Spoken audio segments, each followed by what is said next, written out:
So happy Thursday, everybody. It's an amazing weather day here in St. Louis. I hope it is wherever you are. You may have to bear with me a little bit this morning because my typical Thursday ritual of what am I jazzed about, what am I learning, what are we working on, is perhaps going to be a little bit longer than usual this morning because there's so much stuff going on. First of all, jazzed about. Clearly, obviously, I'm jazzed that we've formally launched the collaborative and the word is getting out. Thanks to many, bless you, thanks to many of you. And so, that's obviously very exciting, but I'm also just super excited about the stellar panel we've been able to pull together for our first live event next Wednesday. These are folks that are absolute leaders in the industry. Obviously, you've met Dr. Dunn before and seen a lot of the work that she's done on the site. But the other people on the panel, like Dr. Aaron Ernst. I don't know how many of you know him. He's got a radio show and a podcast called Ask Dr. Ernst. And I've watched a whole bunch of his shows, and he's just a phenomenal mind. He's got a chiropractic practice in the Carolinas, but he's also a really deep thinker, solidly based in science, and he does these shows that are just go deep into chronic illnesses and diseases. And one of the ones that we post on the site, I wish everybody in America would watch the video of his COVID-19 podcast that he did out there. It's a little long, it's like an hour and a half, but it's just, it's action-packed and full of things. I mean, the title of it is Turning Our Own Bodies into a Vaccine. And so he walks through, exactly, how to do that. And as importantly, he talks about the dangers. Hey, there's Tiffany Noel. Hi, glad you could join us. He talks about the dangers of these coming vaccines that are coming out. So it's a really powerful set of knowledge to have. And we were grateful to have him join the collaborative and blend his knowledge to this thing as well. Also, Dr. Paul Retay, I met him a year and a half ago up in Minnesota at a conference, and I heard him speak. And my immediate thought was, wow, this guy's voice has to get out broader than that. And so I started working with him back then, long before this whole idea started, about ways to get him out there more broadly in the community. He's already a professor at a college, a university up in Minnesota. In addition to his clinical practice, he's a naturopathic doctor, but just a really entertaining guy and a lot of brilliant perspective on this these areas that are so important to us.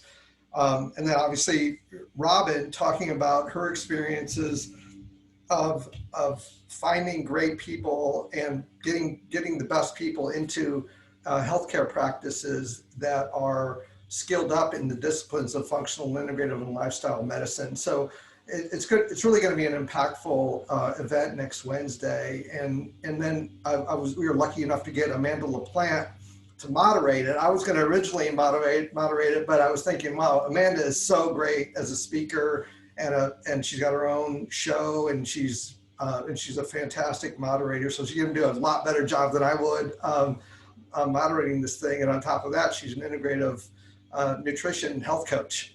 So she's also steeped in these areas that are important to us. That's the thing that I'm most jazzed about today. So let's segue into the second thing. So what am I learning? I thought I knew a lot about communities and collaboration and getting teams to work together. I don't know if I've mentioned this. Some of you may know that Charles and I started our first company together in 2001. And that company, it was called Alliance Vista Corporation, and we helped major corporations figure out how to build and manage successful alliances. And ironically, many of our clients were pharmaceutical companies bringing new drugs to market. I mean, the drug development process, and as well as business development around pharmaceutical drugs. So I worked in that community for about 9 years, which gave me a lot of insight into that industry.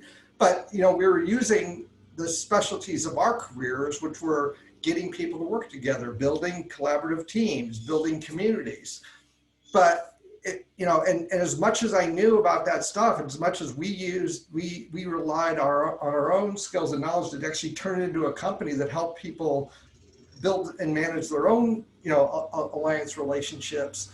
I'm learning a whole different aspect of the vital importance and the power of the communities that we're building in this collaborative. We've got just amazing things are starting to spin off in terms of a health coach community and a chiropractor community and a community of nurse practitioners and physician's assistants. And what we're finding is each of them has their own struggles and their own challenges in this industry. And so enabling them to have their own community of practice, to talk about those challenges, and then bring that information out to the broader community, that's hugely powerful. So there's a micro aspect of community development, which the micro aspect is your own career, your own practice, your own groups that you're working with in your own disciplines or your own like I said, whether you're a nurse practitioner or a health coach or a physician of some kind, to be able to work in those communities. And then there's the macro community that is the Practice Experts Collaborative. And Charles helped me kind of wrap my head around that much more than I was, about the collaborative as a big community of practice, and then all these sub and micro communities of practice within this community to accomplish major things in this industry. Because I mean, we've each got challenges and struggles in our own careers and our own practices as we're bringing better and better healthcare to patients. But there's also a pretty major battle out there against some really well-funded, rich, multi-billion-dollar players in this industry. And I'm talking about the pharmaceutical industry and the insurance industry and the federal government. I mean, this is a major battle to get across the point that people can be diagnosed and treated and healed and recover from major diseases without pharmaceutical drugs. And I'm singing to the choir here because this is the world in which you live. But those big heavyweight forces don't want that message to be heard. They don't want it to be heard that people can be cured of cancer or depression or any of these other diseases through nutrition or lifestyle changes or all the things that you're able to talk to about with your patients in real science-based terms. They don't want to know that, like Dr. Dunn is helping us learn that changes in genetic expression can literally change your life and recover you from disease. I mean, disease management is a highly profitable industry. And I'm a capitalist. I'm not opposed to people making money, but I'm opposed to people making money if it's causing and creating and perpetuating chronic diseases. And I'm going to bring this back to the specific people in the collaborative. So a lot of you are wrestling with, and all of us are scratching our heads about where did all this gluten intolerance come from all of a sudden? and or peanut allergies. When I was a kid, I never even heard of anybody having a peanut allergy. But so let's talk about gluten intolerance for a second. You know, the spike, and this is well documented, the spike in gluten intolerance went up simultaneous with Monsanto using glyphosate Roundup on wheat at the time of harvest. That was the first time that Roundup had been using, and those chemicals had been using at the time of harvest. And you can see the spike in gluten intolerance in this country simultaneous with that happening. And where did I learn that? I learned that on a webinar in which Dr. Mark Hyman, and you may know that name, was interviewing Robert Kennedy Jr., who's been battling Monsanto for years, on these issues. And they literally showed the chart. You can see, gluten allergies, and all of a sudden the spike just goes, wrap it up, simultaneous with the first time glyphosate, am I pronouncing that right? Was used on wheat at harvest time. That was the first, prior to that it was used to prevent weeds earlier in the process. But even so, that stuff, so the pharmaceutical industry and the chemical industry, and again, I'm singing to the choir, it's responsible for a lot of the chronic illnesses and complex diseases out there. That's the magnitude of the battle that we're all in, and they're fighting against. And that's comes back to this power of these communities of practice, the small ones, the medium ones, the large ones, and this whole collaborative ourselves. That's why we created this this community, and that's what we're setting out to do, and that's what we have the power to do individually with your voices and the voices of Dr. Dunn and Dr. Ernst and Dr. Retay and Robin Stewart and all of us who can have a voice in this industry to get these messages out. So that's what's just so exciting to me, and learning more and more about this every day, especially in things that I thought I was an expert in. There's expertise we could all learn from each other every day. So the third piece, what are we working on? Obviously, we're still working to roll out the launch. I think you've heard me say that we started on October 1st. We dropped our press release. We started our marketing. And we've got 14 days of aggressive inbound and outbound marketing activity to get the word out. And that also includes you. I know you are talking to your colleagues and getting the word out as well. So that's the major thing that we're working on to build up to this event, get as many people to the event as possible. And, Simon, it worked out really great that Dr. Dunn has a major course in epigenetics starting on the 15th. So we're having our event on the 14th. She's speaking on that event, and then we're hoping to get as many people into her workshop, or not her workshop, her course. It's a first level course, so that more and more people can learn and know about what she's doing to turn the tides of these diseases and chronic illnesses. So that's what we're working on every day. And then also, simultaneous with that, I'm working and finding people who can be moderators and experts in these micro communities of practice. And micro is kind of a small word to use for things like cancer or hypothyroidism or some of these. So if any of you know of people who are experts in the industry, and you can send them my way. I mean, I literally have 4 or 5 calls a day with people in different aspects, in different disciplines, in different disease areas, in different therapeutic modalities, to educate them on what we're doing in the collaborative and bring them in, so that we've got more and more communities of practice and more experts that can help people build their careers and learn new ways to address diseases and learn new ways, new therapeutic modalities, and more ways to run practices better.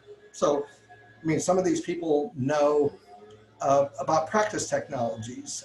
Some of them know about are experts in how to help um, build brands and build marketing and build websites. So it's really a broad collection. It goes back to the four major topic areas on the site: your journey in holistic healthcare, diseases and chronic illnesses, therapy modalities, and then practice optimization. So those are the four big blocks, and then obviously they fan out from there. So um, so that was what I was excited to tell you this morning about my jazz areas and learning and what we're working on. So let's open it up. I mean, open up your mics and let's hear what you've got to say and your questions. You've got Charles here, you got me here. We can go as deep or as broad as you want in anything you'd like to talk about in the collaborative. I have a bunch of stuff, but I wanted to start with talking about how important education is. So just that one little bit of information that you learned about glyphosates, we think, well, okay, when it comes to eating bread, I'll just eat whole grain and that'll be healthy. But even whole grain has a bunch of glyphosates on it. You just learned that. So it's like, we think we're educated in how to be healthy, but little by little, we realize there's much more to the story. So I just wanted to say that that's what I appreciate about this site is the education that's going to happen. And to take it even further, Rich, if you look at how do you get rid of glyphosates out of the body, and that comes down to genetics. You can have genetic variants there's a particular gene, the PON1 gene. And if you have a genetic variant there, then you're particularly going to have a harder time than most people getting those glyphosates out of the body, and they're going to do more damage. So it's, again, it's like deeper levels of education and information that we're all going to share with each other that can deepen our understanding of what really is health. So I appreciate the coming together of the different disciplines to learn more and more. So it's all about education. Yeah.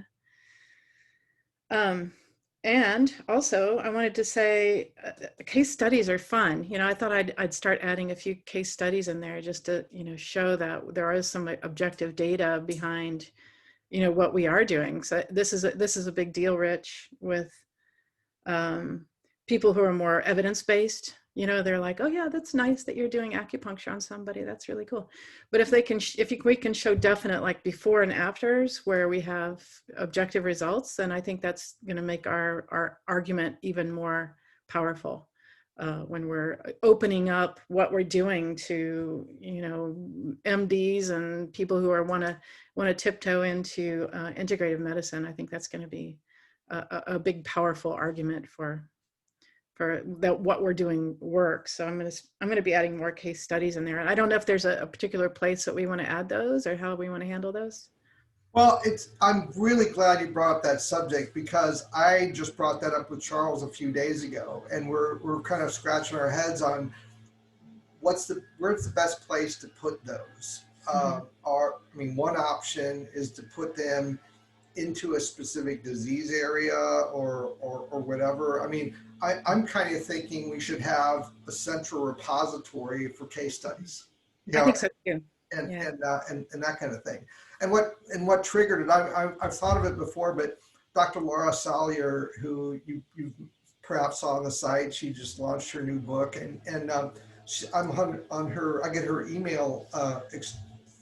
I'm on her email chain, and she sent out something the other day, and she had a little side note on the side where she had this little case study of a 17-year-old boy who was just having horrible intestinal issues.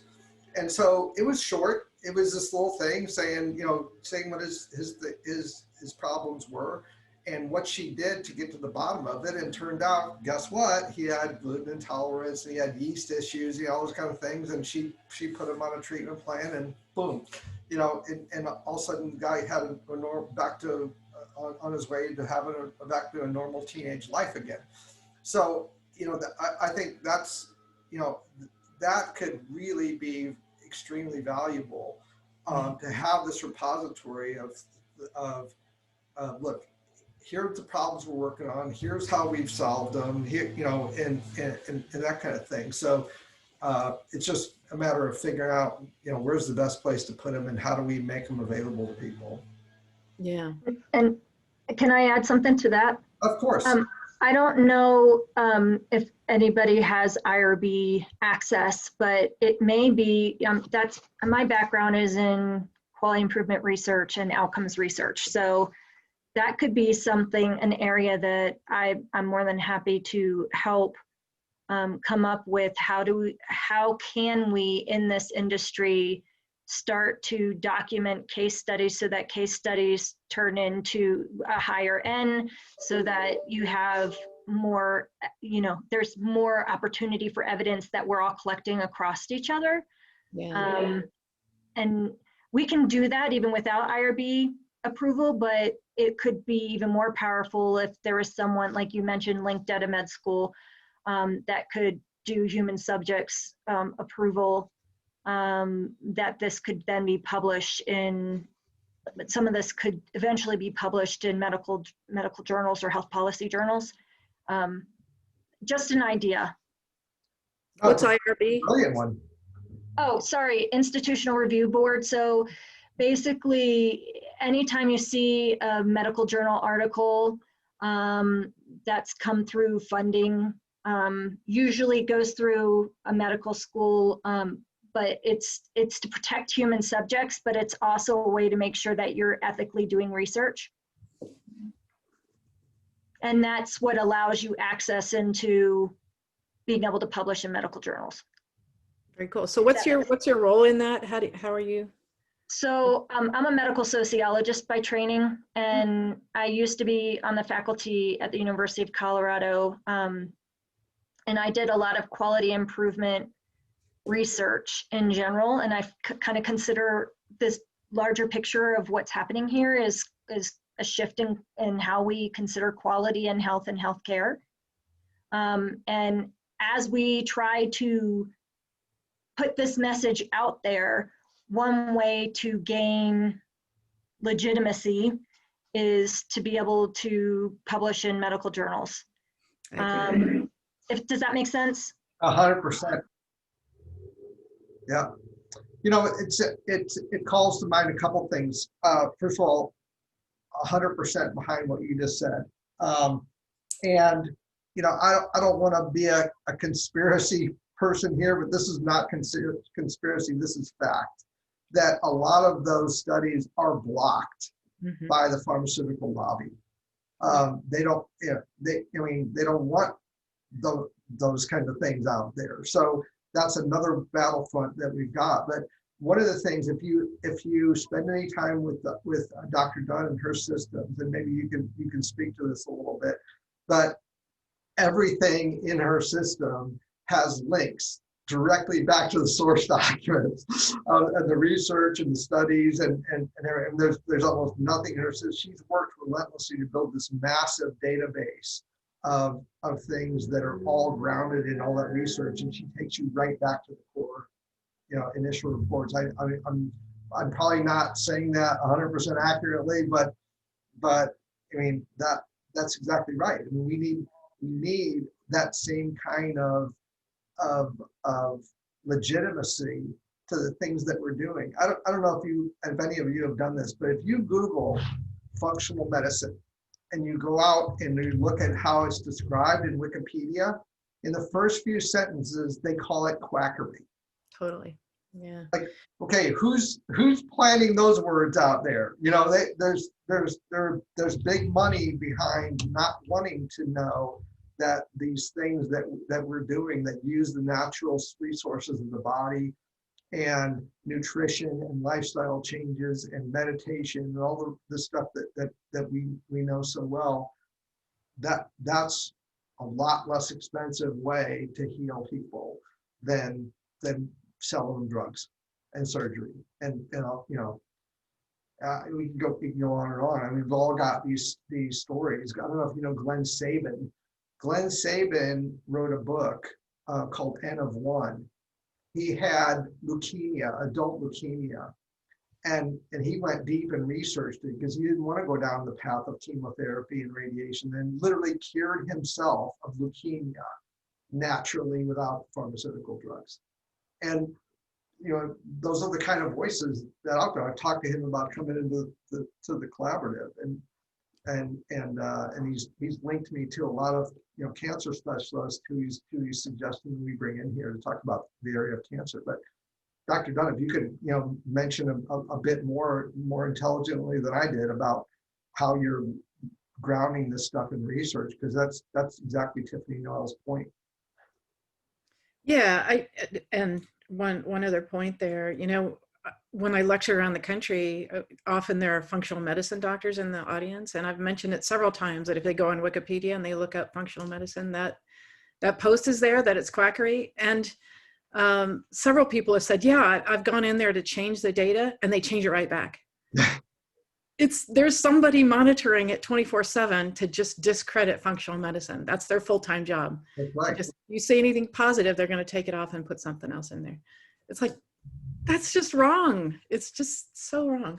So but yeah, everything I'm trying to keep my information as grounded as possible, because I want it to be above reproach. I don't want them coming in saying, well, isn't this sweet that they're playing with genetics and blah, blah, blah. But everything I say on there, I want a good study. So we go back to PubMed and we go to the National Institutes of Health and look for a really good quality study. I don't put anything up there that isn't, and it's not to say that all studies are beyond reproach, but that's, if you're going to do the best of the best, you go to PubMed. Is that not correct, Tiffany, when you say?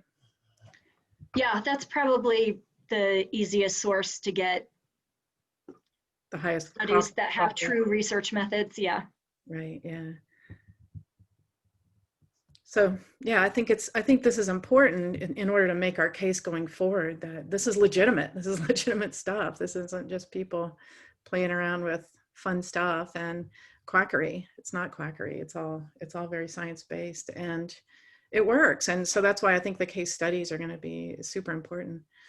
I have a quick story to share that was pretty fun. Do you have time, Rich? Or? Sure, of course.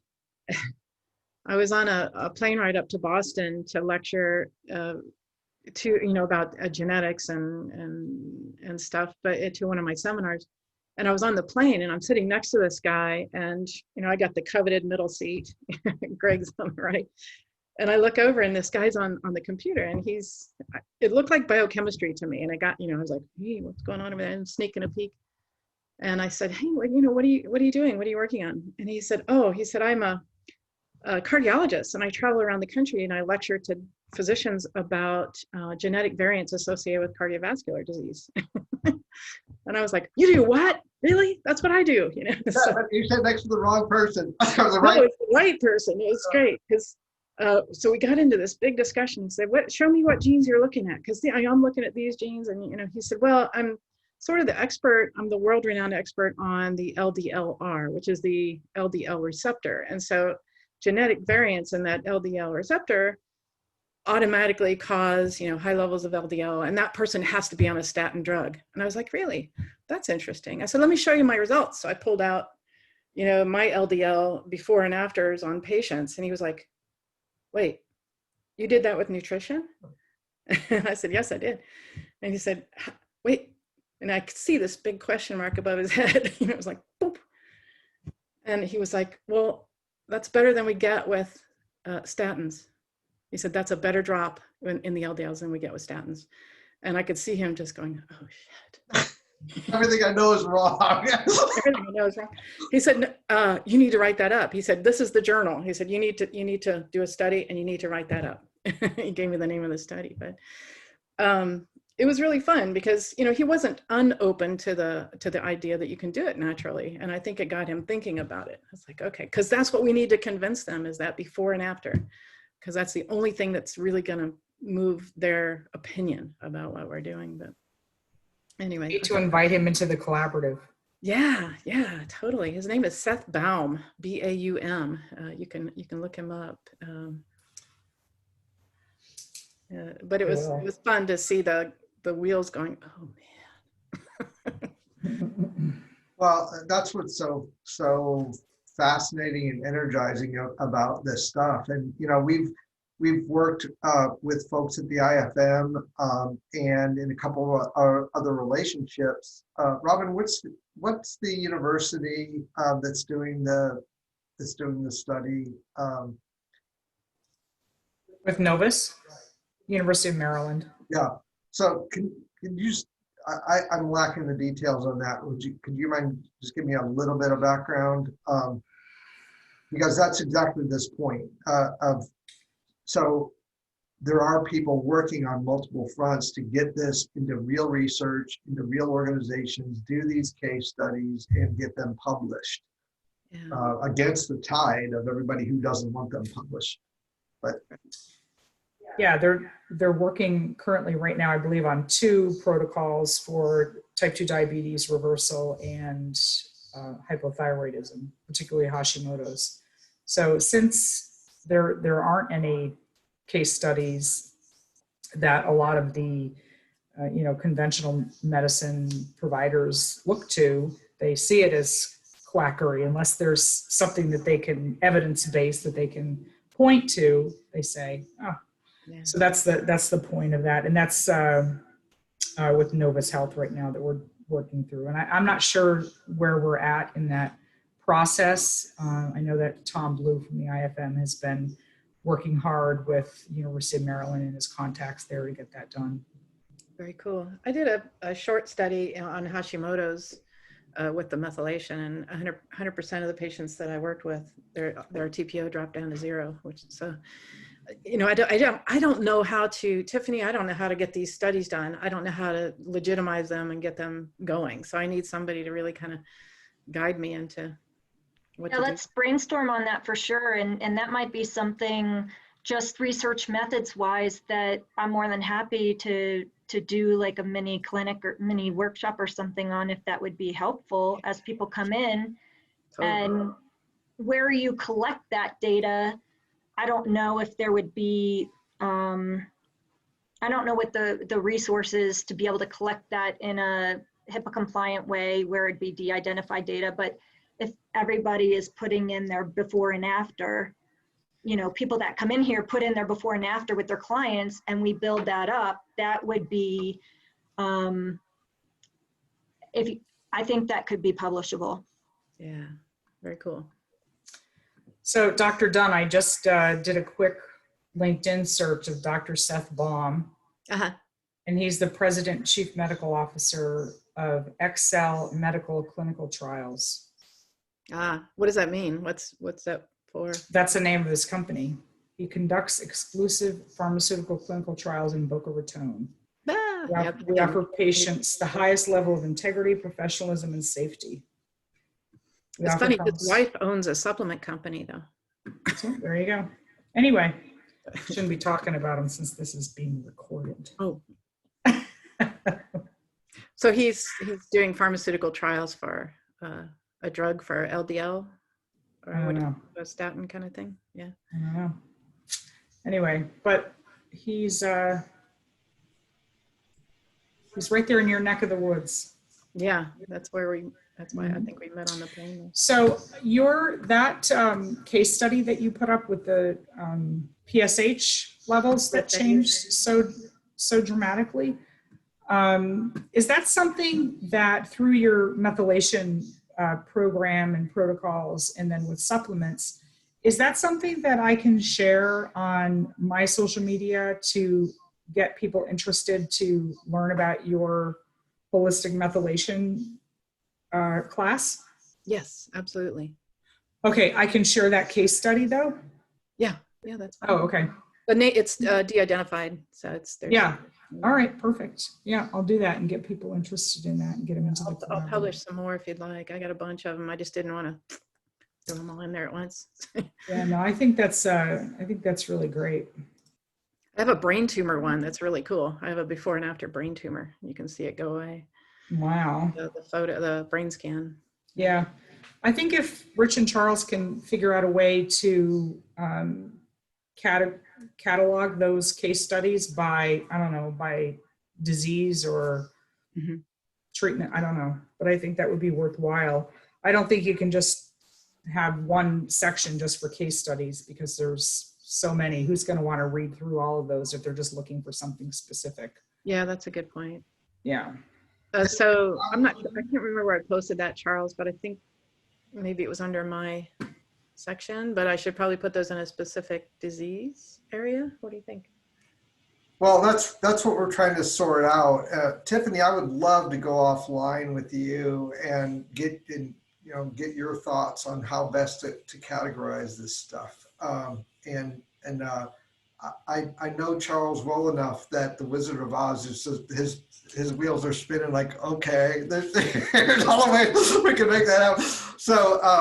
So yeah, I mean, I think this is undoubtedly, and it sounds like you all agree, this is a really important thing to do to get these Yeah, definitely. Take us out of the fog of this illusion and perception of quackery that gets pushed out relentlessly. And Dr. Dunn, I think you're exactly right. There's somebody out there monitoring that, and I have a high suspicion who that is, not the person, but the organization that's out there monitoring that stuff. You take out quackery, they put it right back in, because that's what they want you to believe.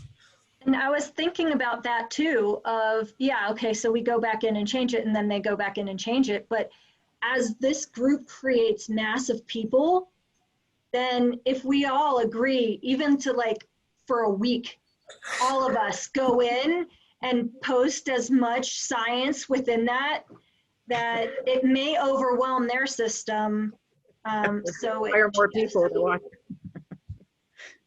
That's a good idea. Like, okay, this is your week to take down all the That's social movement stuff, sorry, that's the sociology, social movement stuff of how do you kind of try to get over those power dynamics, and even trying to think of, okay, well, yes, the pharmaceuticals are really, really embedded, but there are movements across states to within, for example, primary care, because that's what I'm most familiar with, that if you can start shifting primary care, that really filters to patients, and then patients start expecting it with their other clinicians. If we can, if we can get there, if we can get into that area, I think that would be really beneficial. I agree. Yeah, absolutely. Really great stuff. Anybody else have any additional thoughts today? Any questions? Any things you want to explore? Don't know what we're doing? Yes, ma'am. This is for Charles. Charles, can I be in several disciplines? Did you figure that out? Like, I'm a chiropractor, but I'm also in genetics. Right. So the platform currently, and we have tickets in on this, but the platform currently allows you to select a primary discipline. Okay, but eventually we'll be able to. Well, we'd like to be able to tag yourself by multiple ways, allowing people to search any of those keyword disciplines and have you pop up. I mean, because many of you are multidisciplinarian to begin with, so just a single is a little bit too narrow. But unfortunately, it's a technological constraint, not a policy. Okay. All right. All right. Julie and Ralda, did you happen to attend the Functional Medicine Academy seminar yesterday, or webinar that they had? It was actually quite good. Yeah, I Did you couldn't see it? do it. No, not Yeah. myself. Yeah. Oh no.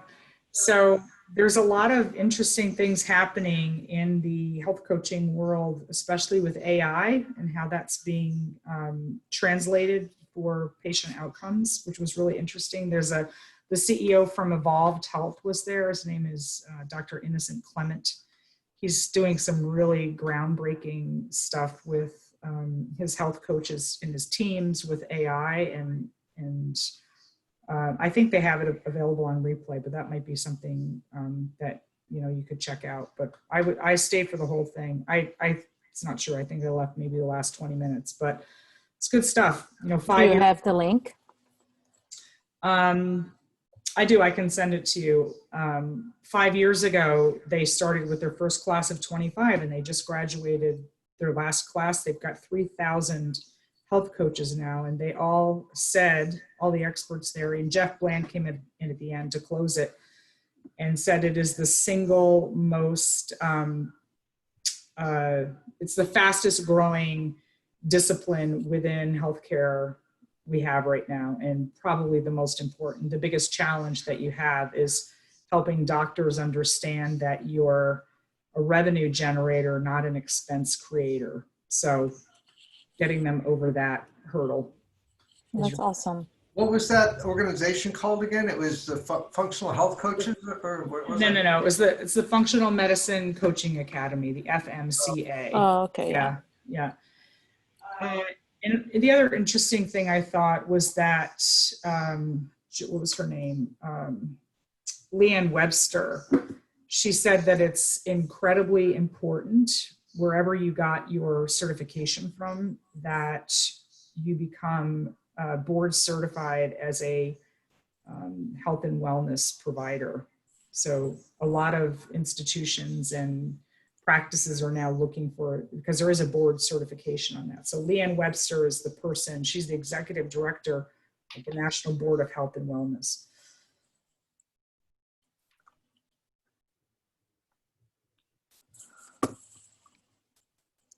So Richard, I have a question for you. It's like, as I posted in the chat thread, so I was like curious also to know, for health coaches, is it like something you think that you're gonna add as also like to our community, that like we could show like the patient before and after, like with the blood test, or like, and explain all what it is, or just for doctors, how you see it ongoing? Oh, absolutely. I mean, that's dead center of what we're talking about here. If you've got case studies that you can document, that's exactly what we're talking about, is somehow creating a repository. And my background is database management, so that's where I go, is how do we create, you know, a database, a searchable database, a repository of these case studies that just gets richer and richer and richer over time. You know, the challenge, so posting those in a specific disease area is good, because if somebody's looking at hypothyroidism and they can see these cases, that would be good. But having a searchable central repository with perhaps links to those. I mean, there's a lot of ways to crack this nut, and that's what we're trying to figure out. Is, you know, what's the best way to put those out there, but absolutely. And this is something for you to talk about within your health coaches group, community of practice down there, and bring those things forward, because the richer we can make this environment with stuff like this, the more powerful this community is going to get. Yeah, absolutely. Because to graduate from our school, we have to present case study, and we have to present the data with it before and after, how we changed the client health. So to graduate from the school, it's like a huge case study with everything written, what we use as supplement, and how we did, what kind of, you know, life, you know, experiences we change for that client. So we do, each one of us who graduate have to present to the board the case study. That's very complex. Was published somewhere or not? No, just in, like, we send it to the school. No.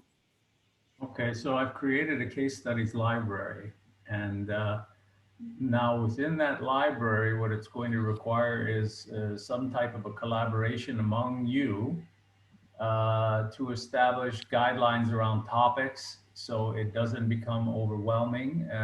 You know, so the taxonomy has got to be something that should be relatively easy for people to use, not only when they're viewing it, but if they're then using search terms at the top of the library, that'll go in and look at the article or whatever you've had there, and we'll pull up articles that have those, you know, terms embedded within the article. But the overall classification taxonomy is something that you'll want to, you know, start simply, if you can. Otherwise, the topic list is going to be very, very large when somebody comes in the library and looks to see, okay, what topics exist here that I can see a case study, and all of a sudden it will be overwhelming. So start simple, and agree however you want to do that with Richard, and I'll just, flesh it out. And then it's currently secret, but I can create it so that whoever wants to be involved in, I don't know if you want to call it oversight or guidance or however you folks want to work. Then we'll just invite you into the case study library, and you can start deciding how you want it structured. Mm-hmm. Okay. Okay, interesting. Okay. All right.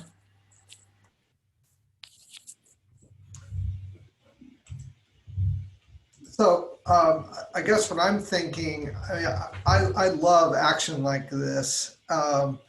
And what I'm thinking is I'd like to create a little task force around this because this is so big.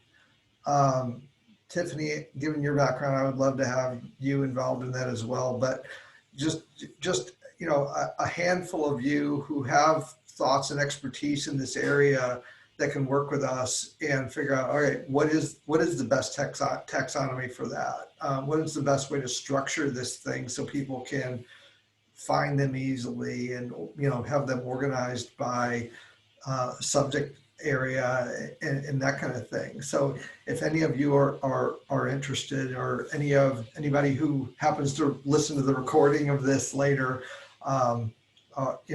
let's put together a quick task force on this thing and figure it out, because this is too important not to do and not to get out there early as we're building this community. I really appreciate your thoughts on that. Anything else? Do we want to chat about today? Any more questions or thought areas? How's the membership drive going? Are you getting a bunch of people? It's slower than when it was, than when we put up the gate, and we're analyzing, actively analyzing our marketing. We approach marketing not just as an art, but also as a science. So we're looking at everything from subject lines to content to, how easy are we making it? We're looking at every step of the way, because that's what you have to do with marketing. You have to say, all right, did people open this message? Did they click on the links to go through? We're getting phenomenal open rates, which speaks to the quality of our database. We're getting less click-throughs. Charles has got a phenomenal landing page. Before you're logged in, you can't see it after you're logged in, but if you log out, you can see the landing page. We're trying to get people to that landing page to understand the power of this community, so they'll come in. And so that's what we're pulling apart right now. Is as our marketing campaign's rolling out, we're actively analyzing every step of the process. So we're clearly getting people's attention. We're not getting the click-throughs that anywhere near where we would want them, so that people actually go in and do something. And that's kind of that's the magic of analyzing the science and art of marketing. And it's really well known around the marketing industry that healthcare is one of the most difficult places to market. Healthcare professionals are hard to find. It's extremely hard to get their email addresses, for instance. They make it hard to get their email addresses on purpose. And that's why, Robin and I have worked for years to build our database, which I think is one of the best databases in the country. But even with that, you got a whole bunch of factors. These are busy people, right? So you got to somehow break through all the noise, get them to look at something quickly and take an action quickly and get in. So we're not going to stop until we've got this community, built up to be, it's already amazing in my view. I could not be more delighted with the members that we've got in and the experts that we've got in here. But we want this to be a force to be reckoned with, to change the face of healthcare. and we're not going to stop until that happens. I think the case studies piece of it too will be a nice little carrot for healthcare professionals. Like, oh, we can get in there and see what this actual person did and the before and afters. And, you know, it'll be something I think that a lot of healthcare professionals will be interested in. Definitely. Okay, everyone. Well, great to see your faces, and I'll see you out in the collaborative, and we'll see you. Hopefully, see you next Thursday for the next weekly collaborative. All Thank right. you. Thank you. Bye. Bye. Bye.